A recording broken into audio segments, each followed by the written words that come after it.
बिस्मिल्लाहिर्रहमानिर्रहीम। अस्सलाम वालेकुम। यूट्यूब चैनल पर तारिक मतीन आपको खुश आमदीद कहता है। सबसे पहले आपसे वही दरख्वास्त कि अगर आप चाहें तो चैनल को सब्सक्राइब करें ताकि वो चीज़ें जो मैं चाहता हूँ आप तक पहुँचें वो आप तक पहुँच सकें।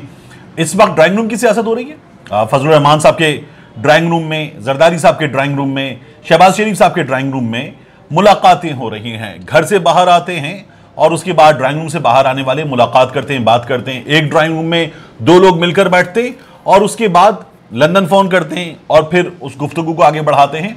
ड्राइंग रूम की इस सियासत में इमरान खान साहब ने मैदान की सियासत शुरू कर दी है। इमरान खान साहब ने चैलेंज कर दिया है कि आओ मैदान में आओ। बिहाड़ी में इमरान खान साहब ने जलसा किया। वजीर आजम साहब का यह जलसा ऐसे हालात में जब अपोजिशन खुद ये समझ रही है, ऐलान कर रही है, बता रही है और उसके एक्शन से नजर आ रहा है कि एस्टैब्लिशमेंट मुकम्मल तौर पर न्यूट्रल है। उस न्यूट्रल एस्टैब्लिशमेंट की मौजूदगी में इमरान खान का यह जलसा तगड़ा जलसा था, बड़ा जलसा था और ह्यूज था ये जलसा। इस जलसे में ना सिर्फ ये कि क्राउड बहुत बड़ा था बल्कि क्राउड चार्ज्ड भी था। ये कीमे वाले नान पे आने वाले लोग नहीं थे, ये बिरयानी की प्लेट पे आने वाले लोग नहीं थे। ये जो लोग थे ये इमरान खान की कॉल पे आए थे, ये आसपास के शहरों से आए थे। मेरी आज 3 रिपोर्टर्स से बात हुई, उनसे बात करके मैंने ये सूरत हाल जानी। उन्होंने ये कहा कि लोग ऑफ कोर्स सिर्फ मेलसी के नहीं थे, आसपास के शहरों के लोग थे, लेकिन ये जलसा इतना बड़ा जलसा था कि इसमें लोग 1 किलोमीटर से ज्यादा के फासले पर पैदल चलकर जलसागाह तक पहुंचने पर मजबूर थे। ये इतना बड़ा जलसा था और इमरान खान साहब ने यह जलसा करके ऑपोजिशन को चैलेंज कर दिया है कि बातें ड्राइंग रूम में कर रहे हैं, आप मुलाकातें कर रहे हैं, आप बंदे तोड़ने की कोशिश कर रहे हैं, लेकिन आइए फैसला मैदान में होगा। मैदान में किसके साथ कौन है ये देखते हैं। इमरान खान साहब ने इससे पहले मैदान में लाने की लोगों को तैयारी की थी, पैकेज दिया था, रिलीफ दिया था और उस रिलीफ के देने के बाद इमरान खान साहब ने जलसा किया। भरपूर बड़ा और कामयाब जलसा था। इमरान खान साहब के मुखालिफिन ने भी इस बात को माना है और ये इमरान खान के जलसे का क्राउड वैसा था, मैंने ट्वीट करते हुए भी कहा कि लगे रहा था कि ये 2018 से पहले वाले इमरान खान का क्राउड है। इमरान खान साहब ने अपनी रिवायती अंदाज में तकरीर की, वो ऑपोजिशन को आड़े हाथों लेते हैं, खुल के तनकीद करते हैं और इमरान खान साहब लगी लिपटी रखे बगैर जिस तरह की सियासी तकरीर और जलसे की तकरीर होनी चाहिए वैसी तकरीर इमरान खान साहब करते।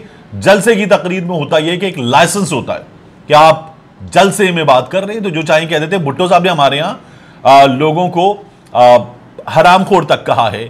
भुट्टो साहब ने हमारे यहां यह भी कहा है कि ठीक है शराब पीता हूं और फिर भुट्टो साहब ने उसके बाद जो है ये नहीं कहा कि मैं किसी का खून नहीं पीता। भुट्टो साहब ने बड़ी बातें की हैं। मियां नवाज शरीफ साहब बेनजीर भुट्टो साहिबा के बारे में क्या क्या बातें नहीं कर चुके। तो जलसे में होती हैं बातें, लोग करते, सड़कों पर घसीटना, पेट फाड़ना, लटकाना उल्टा मियां शहबाज शरीफ साहब भी करते, इमरान खान साहब और आगे जाके करते हैं, उन्होंने की और भरपूर तकरीर की इमरान खान साहब ने। इमरान खान साहब ने अपने मुखालिफिन को 4 लोगों को मुखातिब किया। मियां नवाज शरीफ को मुखातिब किया, आसिफ अली जरदारी साहब को मुखातिब किया, मियां शहबाज शरीफ साहब को मुखातिब किया और फजलुर रहमान साहब को मुखातिब किया। इन सबको मुखातिब करते हुए इमरान खान साहब ने इन सब के बारे में ब्रीफ बात की और बात करते हुए इनमें से हर एक के बारे में कुछ ना कुछ कहा और सबके बारे में इमरान खान साहब ने उधेड़ कर रखने वाली तकनीक की। कहा मुजरिम नंबर 1 नवाज शरीफ जो झूठ बोलकर बॉलीवुड की अदाकारी करके मुल्क से बाहर गया। माजी में अटक जेल से झूठ बोलकर नवाज शरीफ भागा था।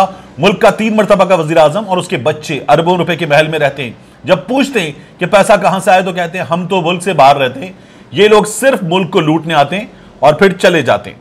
कहा दूसरा मुजरिम शहबाज शरीफ, अगर शहबाज शरीफ का पता करना है तो मकसूद चपड़ासी को लेकर आए जिसके अकाउंट में 375 करोड़ रुपए आए। इन लोगों ने खेल लगाया हुआ है। भगोड़ा और उसकी बेटी फौज को बुरा भला कहते हैं और शहबाज शरीफ को जो भी बूट नजर आता है, इमरान खान साहब ने खुल के बात की, उस बूट की पॉलिश शुरू कर देता है।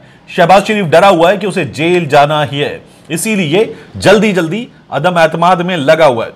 साबिक सदर आसिफ अली जरदारी के बारे में इमरान खान साहब ने यह कहा कि जरदारी को आए 1 साल नहीं हुआ कि दुनिया में 10% की धूम मच गई। यह बैनुल अक़वामी हेडलाइन थी। जरदारी के आने के बाद इस तरह की हेडलाइंस लगी कि अगर जरदारी से हाथ मिलाया तो अपनी उंगलियां गिन लो, वो भी पूरी हैं या नहीं है।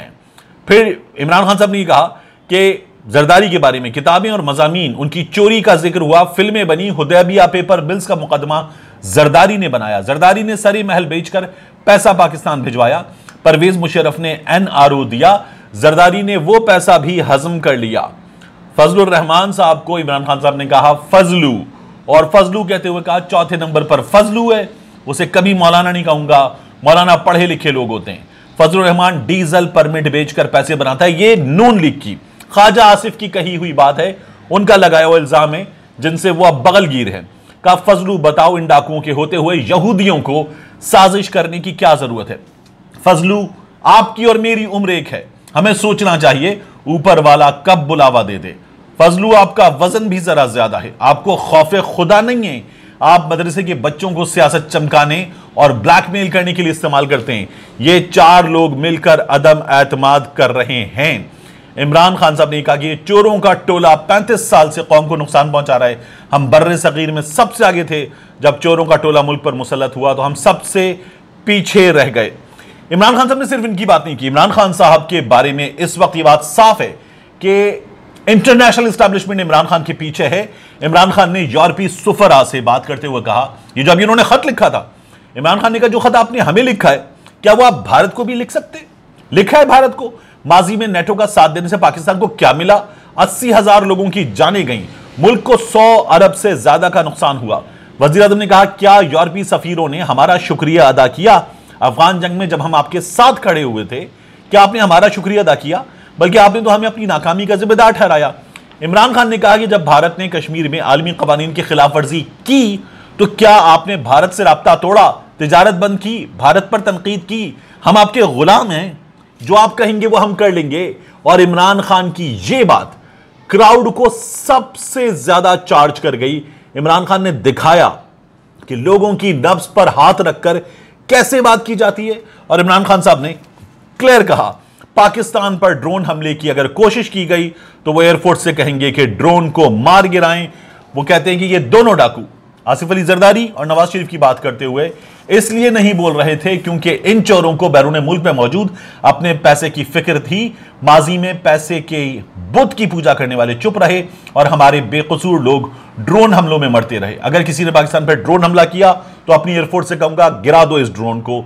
यह था इमरान खान का खिताब। और इस खिताब के साथ साथ नदीम अफजल चंद जाकर मिल गए वापस पाकिस्तान पीपल्स पार्टी से। लेकिन हुआ यह कि नदीम अफजल चंद को घर से सबसे ज्यादा मार पड़ी है अपने इस फैसले के बाद। चंद से पहले उनके भाई जो पाकिस्तान तहरीक इंसाफ में शामिल हुए थे, वसीम चंद, उन्होंने एक बार फिर मीडिया से बात की और कहा कि अपने बड़े भाई की पीपल्स पार्टी में शामिल होने के फैसले पर वो अपनी जगह कायम है, यह फैसला भाई का है, हम पाकिस्तान तहरीक इंसाफ के साथ हैं।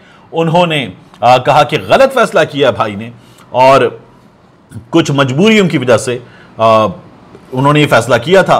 चंद साहब ये कहते हैं कि मैं वापस अपने घर आ गया हूं, मैं खुश हूं। लेकिन उनके भाई का ये कहना है कि मैं, मेरे भाई और हमारा पूरा खानदान पाकिस्तान तहरीक इंसाफ के साथ खड़ा है। वो कार्ड जो बिलावल भुट्टो जरदारी ने आज खेलने की कोशिश की, उस कार्ड पर नदीम अफजल चंद को घर से ये जवाब मिला और बड़ा तगड़ा जवाब मिला है। एक चीज की तारीफ करनी चाहिए, बहुत भरपूर मार्च लेकर बिलावल भुट्टो जरदारी चले हैं। सिंध में तो चूंकि इनकी हुकूमत है तो काफी लोग नजर आ रहे थे, पंजाब में भी बाज़ जगहों पर यह मुनासिब था। आज लाहौर में क्योंकि वो तंग जगह है जहां वो तकरीर कर रहे थे, सड़क पर थे, ऊपर मेट्रो का पुल है, बिलावल भुट्टो जरदारी वहां तकरीर कर रहे थे। लेकिन बिलावल भुट्टो जरदारी का वो क्राउड वहां पर जरा भरपूर था, मजबूत था, रिस्पॉन्ड कर रहा था बिलावल भुट्टो जरदारी को। ये एक अच्छी चीज है, पॉलिटिकल एक्टिविटी जनरेट हुई है। और अब इमरान खान साहब ने नौजमातों को चैलेंज कर दिया है कि वो एक तरफ, इमरान खान एक तरफ आए और ड्राइंग रूम की सियासत छोड़कर जवाब देकर दिखाएं। मिलते हैं इंशाल्लाह आपसे अगले वीलॉग में।